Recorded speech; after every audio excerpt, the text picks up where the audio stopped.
what's up, guys? This is episode 4 of Moneyball Cards podcast. I'm Jordan with the channel Sports Card Analytics, and we have Ryan with the channel Breakout Cards.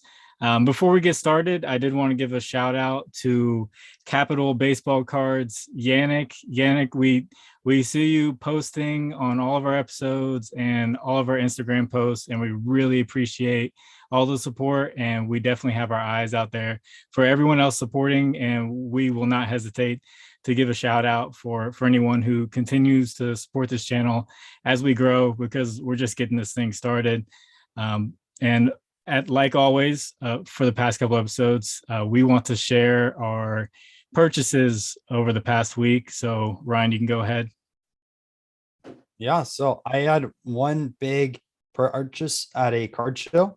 So let me load that up real quick on Instagram. It's already locked away, so can't really grab that right now. But this was a trade. I think it took between like an hour and 2 hours. I mean, this whole trade process, this was at trade night at Collectors Con, and we kept going back and forth. Like almost everyone left the whole building. Trade night ended at 10, and it was like 10:30 or so, and we were doing it like around 9ish. So probably an hour and a half, 2 hours for this trade to go through, because we talked about it a little bit earlier in the day, and ended up trading for one of my Grail cards. So it's a 1949 Bowman. What do you think I picked up? Well, I picked up a Roy Campanella in a 7. So I'll kind of show you this picture right here. Now, it's not in a PSA case, and I'm sorry, a little bit of the glare over there. No, it's not a PSA case. It's a CSG. But at the same time, you buy the card, you don't buy the grade. And CSG, I think, is still reputable. They're a top 4 grading company, and the top 2 graders came from Beckett. So it's not like people are starting a company overnight and have no experience grading. So to be able to pick up a Roy Campanella, and one thing that makes this Campanella interesting, it's one of these cards where the rookie card isn't worth as much as some of the later cards. Makes no sense, but hear me out. So the 1952 Topps, which everyone knows, very iconic set, a high number card in there is Roy Campanella. The 7s are going for about $6,000, $5,000 to $6,000. Fluctuates a little bit, obviously, between centering, eye appeal, everything along lines with that. The PSA 7s, on the other hand, have been fluctuating between $1,500 and $3,000 for the 49 Bowman. You're talking about 49, 50, 51, 52. I mean, it's a lot earlier card. You're talking about the rookie card. It's an iconic set as well. Obviously not as iconic as the 52 Topps set, but you still have the Jackie Robinson rookie in here.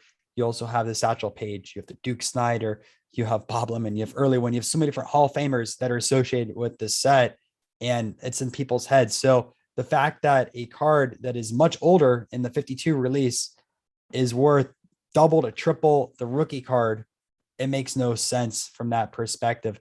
Now, I will say the 52 pop report is lower because it is a high number, but still you're talking about a 1949 card. So I think it was double the pop in comparison between the 49 Bowman and the 52 Topps, but still both are relatively hard cards to find compared to the print runs of today.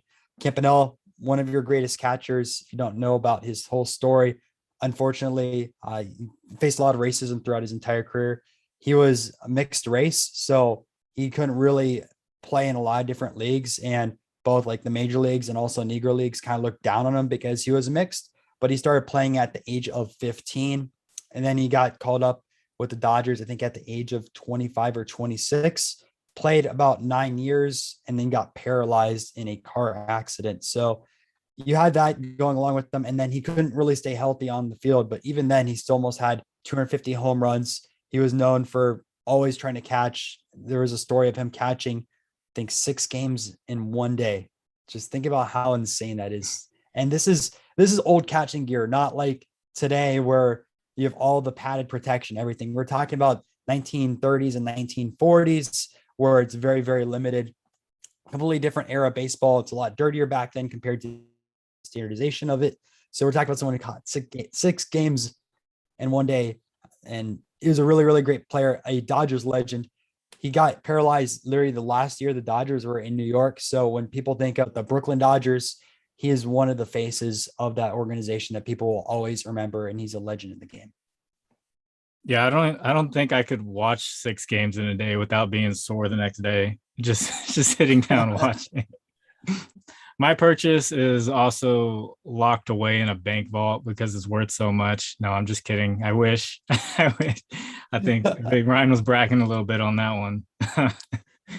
But I did get 2 booster boxes of Pokemon Evolving Skies. This is 36 packs a piece. I'm super excited about this set. It just released. I know this is a lot different than the other sports cards we've been talking about, but this set, if you guys see this on shelves, grab it quickly. You can resell it. Pokemon has done a new thing this year. I don't know if they've taken a page out of sports cards books, but they've been doing alternate arts, and this set is full of just beautiful alternate arts. And I could hold on to these, and I believe these will go up in value quickly, because this is the 25th anniversary, and this set is part of it. It's not like the 25th anniversary set they're doing later this year, which you'll see those on shelves as well. But these packs, there's just a lot of like legendary cards already. Some of these cards are selling for $200-$300 raw right now, and I'm sure once they get graded, they'll be going in the thousands. So I'm probably going to open these on camera on a different channel that I started, but I did want to show off my Pokemon booster boxes. I know it's not sports cards, but I like to dabble in all kinds of collectibles and different trading cards, and just do a lot of different things. So I know it's different, but if you guys are interested, you can always reach out to me, and I'll talk about Pokemon forever, as well as sports cards. So today is our first episode of Mythbusters. We want to do this as a recurring series, where we dive into myths in the sports card industry, or if you guys have any suggestions for other myths you've heard and other collectible industries, we will, and we're interested, we'll dive into those as well in the future. But we're going to dive into a couple that people have always talked about when you're investing in cards or collecting cards. If we don't talk about one that you're curious about, leave a comment in the comment section about a myth that you've always heard of, and we'll dive into the numbers for you in a future episode of Mythbusters. So Ryan, you can go ahead with your first myth that you looked into for this week. Yeah. So one of the myths that is always brought in the baseball card community is don't invest in pitchers. And personally, I think this is a lot from people not understanding how pitchers. A lot of people will go after pitchers that don't do well. They don't understand a lot of the advanced stats and go after hype. If a guy has a 10 strikeout game, they'll start investing in them, but they don't realize that even a bad pitcher can have a 10 strikeout game. And it's common because baseball has a lot of different occurrences. Sometimes a team might be off for a day and not have their timing right, and a bad pitcher can look really, really good. And they apply a basketball mindset mentality to pitchers. That just doesn't work. The other thing is pitchers get injured frequently. So when I look at investing in pitchers, I already expect that they're going to lose at least 1 year because of injuries, whether it's Tommy John or rotator's cuff or any other types of injuries that they end up getting. Normally Tommy John, but it's just something that you have to expect with pitchers nowadays, especially throwing 100 miles an hour, that the usage isn't going to last that long. You know, a lot of people talk about the older pitchers, how they used to be able to throw 9 innings and throw hundreds and hundreds of pitches. And sure, some of them could. And there's pitchers today like Scherzer, who I personally believe if he threw 150 pitches every game that he pitched, he'd be perfectly fine. Dude's a beast. But not everyone's arms are built up like that. And especially when you're throwing a very, very high velocity, it's just expected to get injured. So people get burned with both the injury side of things. They'll buy into a pitcher, gets injured. They'll sell off at a loss and think, oh, I'm never going to invest in pitchers. They don't understand the stats. There's a lot of different stats with it, whether you're looking at the basic side of things with WAR, which is universal between both hitters and pitchers, all the way to different things like Sierra or WHIP, ERA, like tons of different things, right? So what I did with this spreadsheet is I compared both pitchers and batters from the same sets and also looked at the similar grades. Now, just full on caveat with some of the older vintage cards, sometimes there's high number releases and they do go for a little bit of premium. I'm sorry if there's a high number in here that I am missing. because there's some of them are out there and I didn't fully double check all these right before building out this spreadsheet. But I try my best to go out here and compare pitchers with both similar WAR and also awards to batters of the same era. And it takes a lot of work to try to match things up, especially when you're looking at hundreds of years. And I started all the way from Ellen Ginter, which was an 1888 release, all the way to today, which I did a 2018, because I feel like at least from 2018, you have enough stats to declare that a pitcher is in a decent trajectory. There's a lot of rookies in 2020 and 2021. But on the pitching side of things, I didn't want to go with any of these players or hitters because I feel that is still relatively too new of a position player or pitcher to accumulate enough stats to determine if this guy is in a good place or not. So what you see over here, we'll start with the first one is Allen Ginter. So I compared both John Clarkson and Cap Anson. Cap Anson is obviously the bigger name. If you ask people who Cap Anson is, they might tell you, especially if you're in vintage, but not a lot of people know who John Clarkson is. He was one of the first 300 game winners in baseball. He had some really, really incredible seasons. But you can see John Clarkson had an 83 WAR, Cap Anson 94. So Cap Anson's the better player, no doubt with that. Obviously, bigger name. His card is 3,300. We'll just say that. And John Clarkson is almost 1,300. So there's 162% difference between the two different cards. Now, they're only 12 WAR, or not 12 WAR, 11 WAR difference between both players. Both are very, very old cards. Does it deserve 162% difference? Up to you to decide. But I went through this full list over here and went over 20 players. Next set was the T206. So I wanted to have one of these, but it's a very, very iconic set as well. I also put a 1933 Gaudi. Oh, another caveat too, I should mention as well, is these are all pretty much rookie cards. The Allen Ginter's not fully rookie cards because there's old judge cards for these players. But that's just the caveat I wanted to throw out there real quick. Now, so I went down over here with the 20 different players, average 72.6 WAR for the pitchers, and for the batters, I average a 72 WAR. Looking at milestones, so I also wanted to compare those. Two milestones that people really, really like for pitchers is either 3,000 strikeouts or 300 wins. They're part of two different clubs in baseball that people celebrate and is synonymous with the Baseball Hall of Fame. Again, people really like collecting Hall of Famers. So there's 10 of these pitchers that end up achieving one of those milestones. Hitting wise, 72 WAR, so a little bit less than that 72.6 threshold. But I mean, 0.6 WAR across 20 players is so little. I'm going to be okay with that, a little bit of a difference.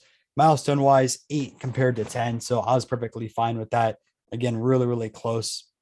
And so I compared some of the different stats, and you can see that there is a 59% price difference between the hitters and pitchers. So if you're investing in a player and you're expecting a higher return, pitchers are not the way to go. It is batters. So I didn't expect it to be a 60% difference. I thought it was going to be actually a lot less, but there's a few outliers over here that kind of throw off the data a little bit. And I just wanted to kindly briefly talk about them. So the first one is the Randy Johnson rookie card. It is from 1989 Upper Deck, and it's same with the Ken Griffey. So the reason why the Griffey is so expensive is it's the first card in that 89 Upper Deck release. And Griffey's just such a popular player. Randy Johnson, for some reason, just never really caught on. But statistically, Randy Johnson is a much, much better player than Ken Griffey Jr. If you look at what Randy Johnson's rankings are in comparison to pitchers all-time list, Randy Johnson's easily a top 10 pitcher of all time. I don't think Ken Griffey Jr. is a top 10 player of all time. Sure, he's a great guy, did extremely well, easily top 25. But if you compare positions to each other, Randy Johnson, a lot of people even might say, is a top 5 pitcher. So if you look at the WAR difference, 101 WAR compared to 83 WAR with Griffey, you're talking about $161 for a PSA 10 compared to $2,125, 16% difference. It just, that difference makes no sense at all, being that big. Another one over here that I wanted to talk about too is the opposite. So if you look at both Lefty Grove and Mel Ott from 1933 Gaudi, I'm going to scroll over that one right here. And this is kind of showing you that a Mel Ott is an underrated player. A lot of people don't know who Mel Ott is, but he's one of baseball's first superstars, and he ended up dying really, really young. I think he died in his 40s, but he also played in the NL, which the baseballs didn't go as far as the American League. still hit over 500 home runs and accumulated 110 career WAR. Great player all across the board. Never won an MVP award, but looking at advanced metrics right now, he should have based off of other players. But if you look at Lefty Grove, and nothing against Lefty Grove, because I think he's another really good pitcher, probably top 5, top 10 overall. His PSA 2 is only $350. Looking at this, the Mel Ott should be a lot more expensive since he was equivalent, if not better player, same exact year and everything like that. But it was kind of interesting going across the board with that. The two that I have highlighted over here, I just wanted to mention because you might look at these stats and might be confused. Why I compared Lou Brock, who has a 45 WAR, to Gaylord Perry, who has 90, and Greinke, who has 74, to Yadier Molina, who has 41.7. So Gaylord Perry had a very, very long career, pitched a while. And on top of that as well, he hit a milestone. If you look at Lou Brock, he had a decent career as well. He wasn't hits, but with WAR, you're rewarded for being an all-around player. Lou Brock was just pretty much primarily a hitter, and he got penalized for that with how Baseball Reference accumulates their WAR. Now, they both had 1962 rookie cards, so I felt it was appropriate to compare both of them since they both were the same year. And on top of that, they both had specific milestones hit, even though there was such a big WAR difference. The other one is 2004, which I compared both Zach Greinke and Yadier Molina. And the reason why this WAR difference is so big, the difference between the two, is there's catchers. It's so difficult to accumulate WAR. There's just a few different things behind it, because first, people don't fully understand how to track every single metric a catcher has. A lot of them are play callers, so they call the game themselves. You have to deal with framing. They have a lot more defense compared to a position player. If you think about it, a catcher is involved in every single play in a game, from the pitcher throwing a baseball, a normal third base center fielder isn't going to be involved with everything. So a lot of their value becomes with that. Also, a lot of them are captains of a team. Another thing too is catchers don't play every single game. So it's very, very rare to see a catcher play over 140, 150 games because it's such a grueling position. Yadier Molina, in my opinion, is probably the best catcher of our last 20 years. I know a lot of people say either Buster Posey, or also they could say Joe Mauer. Yadier Molina, with all the Gold Gloves and how long he's been at the catcher position without transferring to first base, my opinion, is the best. But he's a 41 WAR compared to Zach Greinke, who has a 74 WAR. Greinke got a lot of his WAR as well from being a hitter. So since he played a lot in the National League, he was able to bat, and he's a very, very good hitter for a pitcher. So he accumulated a lot of WAR from that as well. Obviously a great pitcher. So that's why there's a little bit of a difference between the two, but you can kind of see that their prices are pretty much across the board for 10s.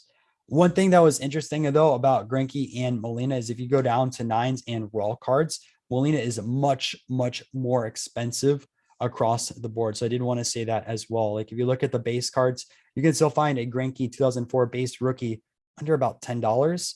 Yadier Molina's are close to $50. They obviously fluctuate depending on the centering, because 2004 is really, really tough to find with centered cards, but Greinke's a lot cheaper with the 9s, 8s, and raw compared to Yadier Molina. But yeah, you guys can take a look at some of the different players I compared. Again, some of them don't line up fully, but I tried doing averages across the board, and it's hard to find Hall of Famers from the same exact year that had similar stats. So I hope this is a kind of a good overview. Pitchers just aren't worth as much as hitters, but that's not saying not to invest in pitchers. Because if you find a pitcher for $1 or $2, like Walker Buehler, his PSA 10 now at the time of recording is about $100 card. So you buy Chrome cards for $2, you hold on to them for a few years, get them graded, and then you do well. You still have a good ROI. Yeah, that was going to be my question for you, based off just experience, I guess. Just buying pitchers and making a ROI percentage. Do you think it's still worth it to go for pitchers? Because I did make a big purchase about a year ago. I bought 25 Shane Bieber's rookie cards that you had on that spreadsheet, a big lot of them for about like $1 or $2 a card, and I got them graded at CSG, who is actually a very tough grader, and over half of them came back with a 10 pristine. and I made a lot of money off of them. But over that time, the price did increase. But I thought that was maybe just due to the hobby growing itself. Because just over the past few years, you can look at anything and just about everything's gone up. With your experience, do you think if I got a pitcher now that I was interested in, would it possibly be a good investment, even if it was a $5 card? Do you think it could still grow in a market like this where things are kind of leveling out? Yeah, I mean, I wouldn't go with the base stuff because we're seeing a lot of people talk about the overprinting of base. So I would focus more on, let's say, a refractor or something that has a lot less of a population. But I think there's ample opportunities. I mean, you have to have Hall of Fame pitchers. It's not like every pitcher is going to be a full on bust. And some people don't understand how pitchers work. For me personally, I look at both advanced stats, but also look at the eye test. You kind of have to view a lot of pitchers to figure out if they're good or not. It's just one of those weird positions where you kind of have to watch film and determine if someone is good. And I think there's a lot of opportunities because there's a lot of dealers and a lot of people that are like, oh, I'm not going to do a pitcher, throw in decent cards in dollar boxes or give you deals on it because it's not as liquid as a hitter in the market and they have to go under comps to be able to sell it. So I think there's ample opportunities with pitchers. It's just that there's such a negative stigma in the hobby that there's so many opportunities present. Yeah, I guess for me, when I always think of pitchers, I got to Shane Bieber a year ago, so he had already won some awards, and it was already really cheap. So that was like a no brainer for me. But yeah, getting a guy who already has the trophies and stuff like that at a good price is something I would have my eye out for. But prospecting pitchers is, I think, could be a Risky. little bit different because Yeah. they have every franchise. Even if you're a big time prospect, you have to do well at every single level of the system and show that you're growing, show that you can add pitches, show that you have the stamina, that you work well with your catchers. And it just takes so long for guys to get to the major leagues that buying like a first Bowman, like if there's a hot pitcher, I don't know if I would be rushing to eBay No, to get those I mean, guys. you can see how that happens all the time too. I mean, from one name, for example, Forrest Whitley, a few years ago, he was like the number one prospect all across the board. He still hasn't made the major leagues just because of either injuries or underperforming. And right now, Mackenzie Gore is another one. He was a top 10 prospect last year, and now he's dropped already to like number 50 or 60 with the Padres. It's just so risky until a player gets called to the major leagues. And then on top of that, you have just another tough level of competition. Now, I will say there was one pitcher that I have invested in right now. It is in the minor leagues, and that is George Kirby. Total shot in the dark, by the way. I was buying some autograph cards for $1, $2 each, and I see him go way up the prospect list. He's a little bit older, but he's doing well on the prospect list, and I'm pretty happy about it. I bought him when he was off the list, but I thought there was opportunity there. Only reason why I bought George Kirby is he doesn't walk batters. He has like Greg Maddux accuracy and throws 100 miles an hour. Now, with how the game continues to grow with analytics and how they can pinpoint a specific spot or location a batter might have weaknesses in, imagine Maddux throwing 100 miles an hour today. I'm going to take that risk for $1 or $2 and buy a few of his autograph cards and just storm away. If he doesn't do well, whatever, right?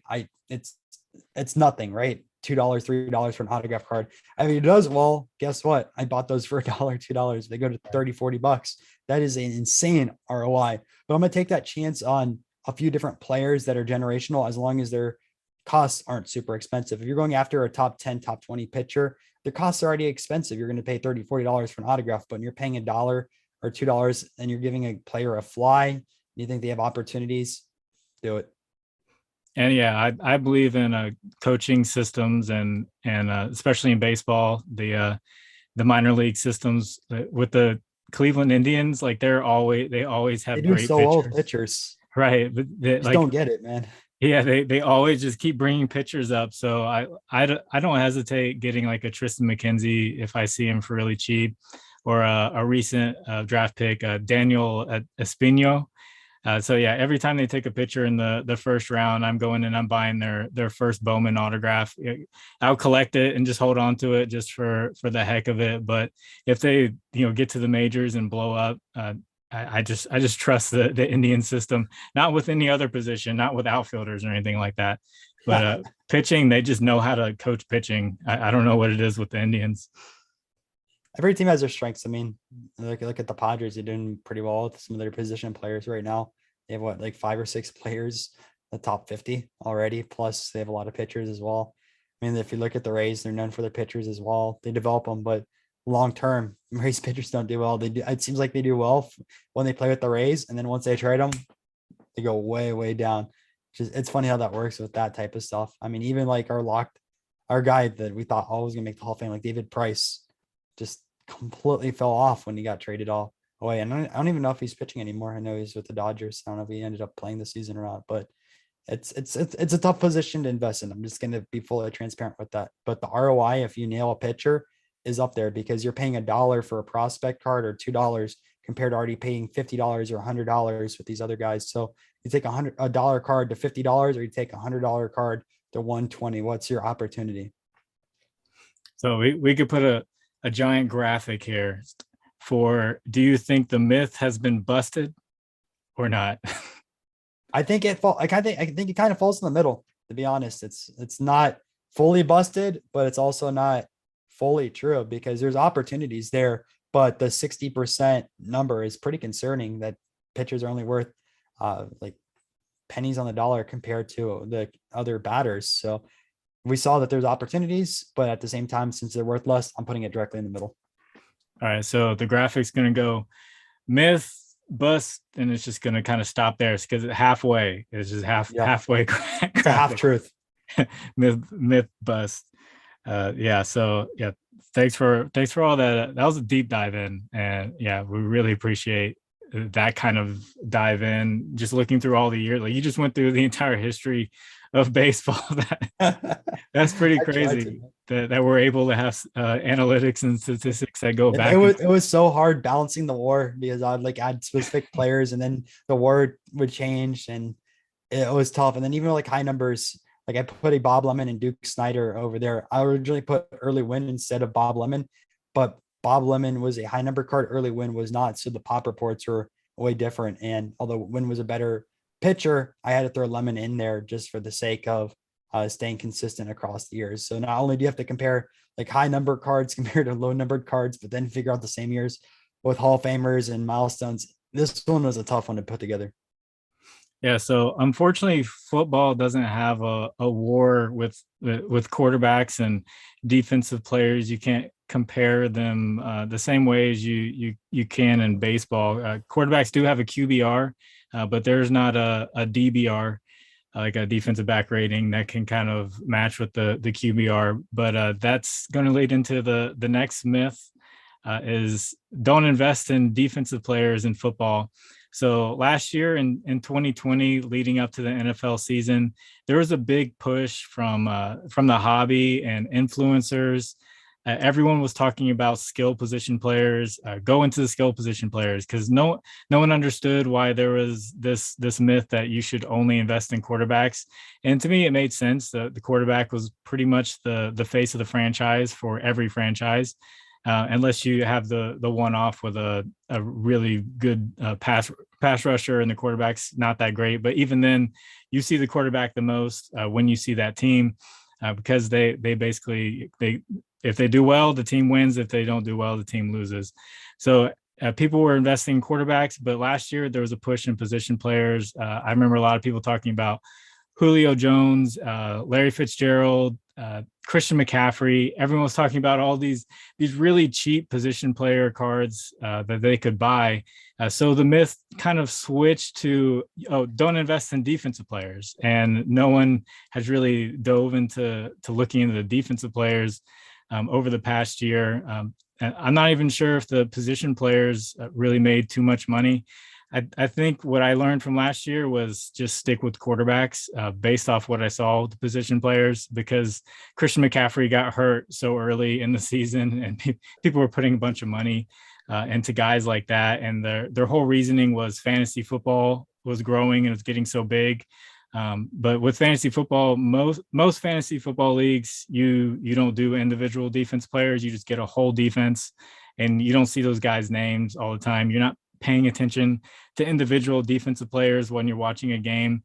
even if you're not emotionally invested in either team. But with fantasy, you are with those skill position players. So it makes sense to put money in those type of players. Looking at the history of football cards too, like there's a lot of expensive defensive players. You mean Joe Green, you have Ditka, and then you also have Nishki. So there's a precedent of these cards being worth money. A lot of modern people don't realize that throughout the history of cards, the defensive players do go for money, and players are sometimes the stars. I mean, if you look at the LA Rams right now, what's that guy that everyone always talks about? Aaron Donald. Aaron Donald. He's an absolute beast. So he's one of those players that his cards are worth money. Everyone knows them. Right. And I'm sure guys like Ray Lewis, just the Hall of Famers. And that's something else with the hobby growing over the past few years. People were putting money in the guys like that. They would think about, where can I make money? So they would think of, who's a defensive player that might be undervalued right now? And the first linebacker name you would think of is Ray Lewis. And you go check and see how cheap he was and go buy him. And I'm sure prices have inflated just due to hobby growth. What I did was I looked up the top three defensive backs from last year. According to athlonsports.com, if you want to go check it out, they did a whole list for all the defensive backs because I was curious, because you don't hear about people investing in defensive backs too much. I do have a Denzel Ward gold prism right here that I didn't pay too much money for. It was about the $25 range back when I bought it, and I don't think any have sold since then. But I feel like if I threw this on eBay right now, it probably would be around $50, $75 maybe. But I don't think I would get the $500 or $1,000 that a quarterback would if I bought this 2 years ago and tried to sell it now. But yeah, this is one of my favorite defensive backs. So he wasn't on the list, unfortunately. The number one defensive back on this list was Xavier Howard. And I checked out his rookie cards to see just what the value was. I wanted to look at the values that some of these cards are right now, which you could buy them for. I don't have the historical data like over a past year, because that just hasn't been recorded, which already speaks volumes for how overlooked defensive backs are, that we don't even keep track of their values. So the number one defensive back from last year, Xavier Howard, his National Treasures rookie card autograph, you can get for about $144. That was a buy it now. That was the cheapest buy it now. There was a bunch of other ones that people were trying to get $500 and $700 and $1,000, stuff like that. But this one was at 144. And then I saw his rookie select silver, and it was just $18, which for a defensive back, I would kind of assume that was pretty high. It was a little bit shocking to see $18 for just a select silver, because those are kind of highly printed. It's not, extraordinary to where you're like, whoa, I can make money off defensive backs, but it still was pretty high to what I'm used to seeing for defensive backs. I'm sure the base cards for these guys are like pennies or $1 to $2, not much. But the next cornerback was a Jair Alexander, Green Bay Packers. He had a Donruss Black rookie card that was out of 10 for $50, which I felt would be a good deal, and a Prism Silver auto for $45. So this guy obviously being overlooked. It's kind of weird to me to say that that's cheap, because I've been in this hobby for, I got back into it seriously for like 3 years, and I'm saying $45 and $50 is cheap. And I remember saying a Luca silver for $20 was expensive. So it's a little weird for me. But the third defensive back on this list was J.C. Jackson, and he actually didn't have any rookie cards printed, and he was a rookie just 2 years ago. So it's I guess Panini felt like they didn't even need to print this guy at the time, and now he's a top 3 defensive back in the league. Does he have any cards at all, or just nothing? There were a couple from like these recent sets that are coming out this year. Like he just got the recognition They didn't put the rookie card shield on them. It's just like veteran cards. It's like his third year card, but they didn't really print much of it for this guy. So there's not much data on him, and it just speaks volumes that Panini won't even print these guys, but they're willing to print like third string quarterbacks, stuff like that. So for defensive players, I had to go and look at the pass rushers, the guys who are making the plays, getting sacks and flexing over top of the quarterbacks, and also getting the helmet to helmet roughing the passer calls that we all get pissed off about on Sundays. but I guess people don't like interceptions. They don't like the pick sixes and taking them to the house. That's not where the money is at for these guys.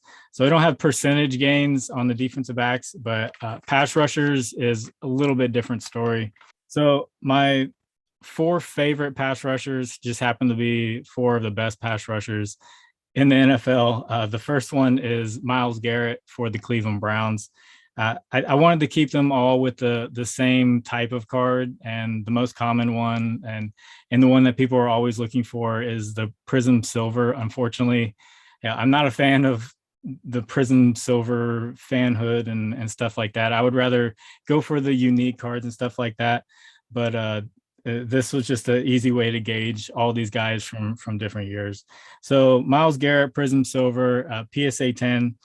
Over the past year, it went from $104 to $237 over the past year.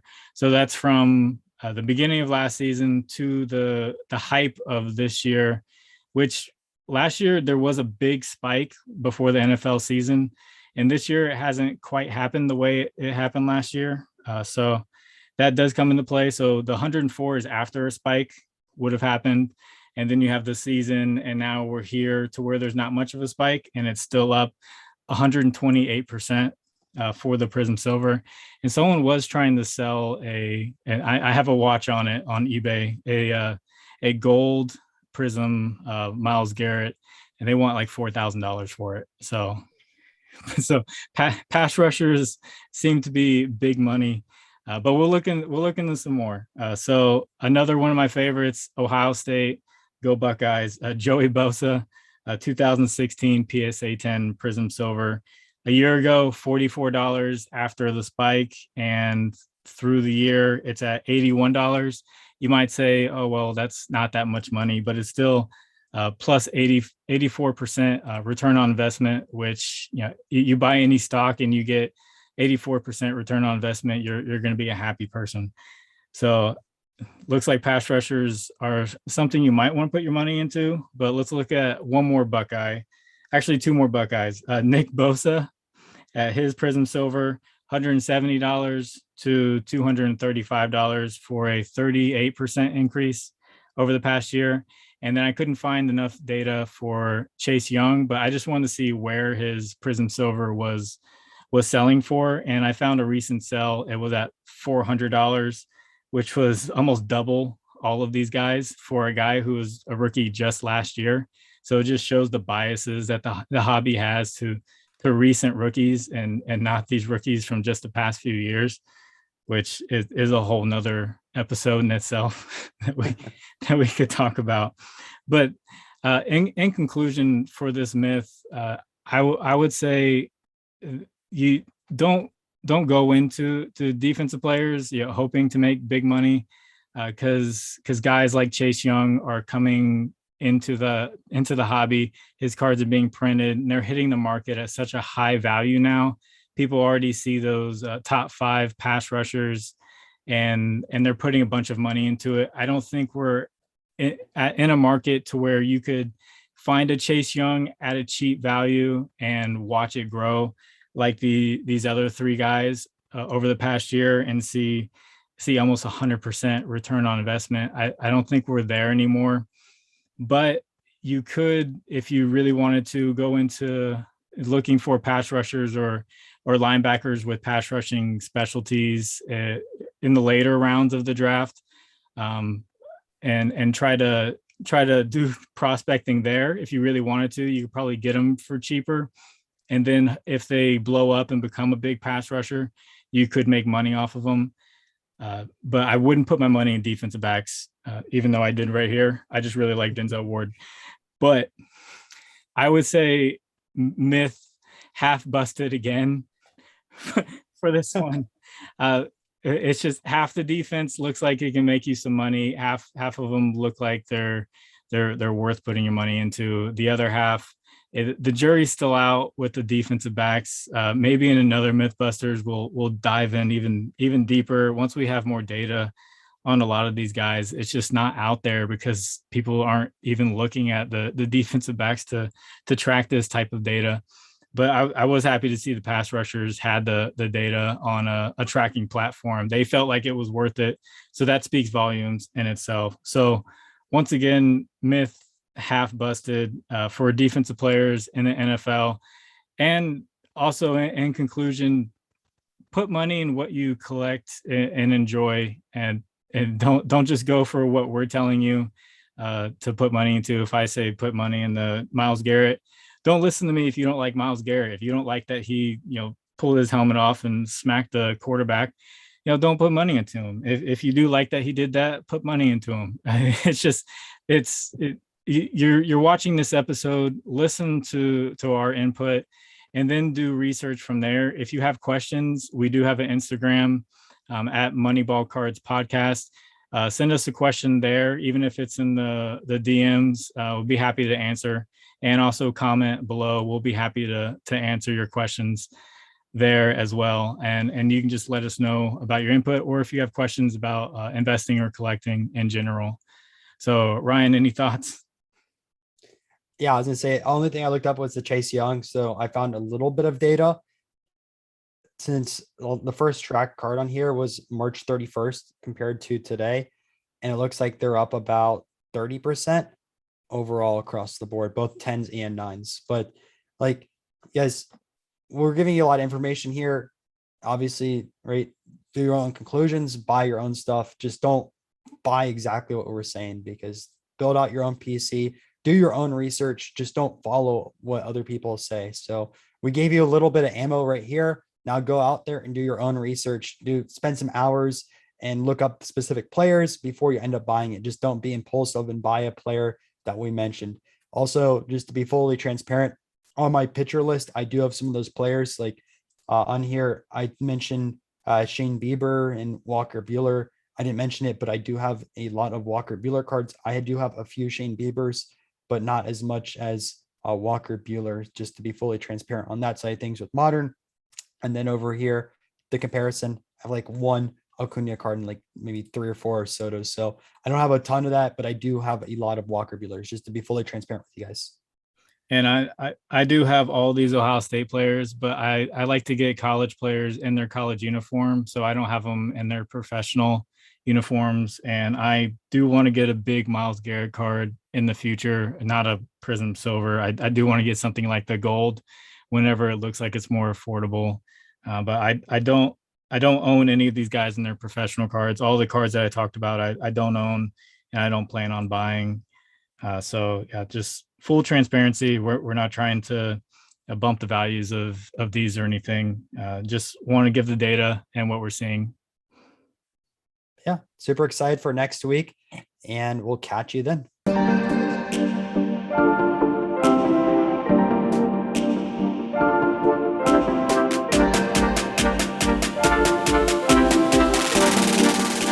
Do we know what we're going to do for next week? So we can kind of.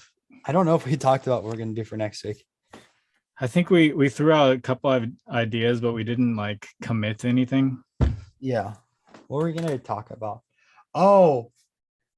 We're going to talk about what influences a card price, whether it's stats like war Google searches or jersey sales. What's the best predictor? I was trying to think if I could do basketball, because you can do all-star votes for basketball and jersey sales and Google searches.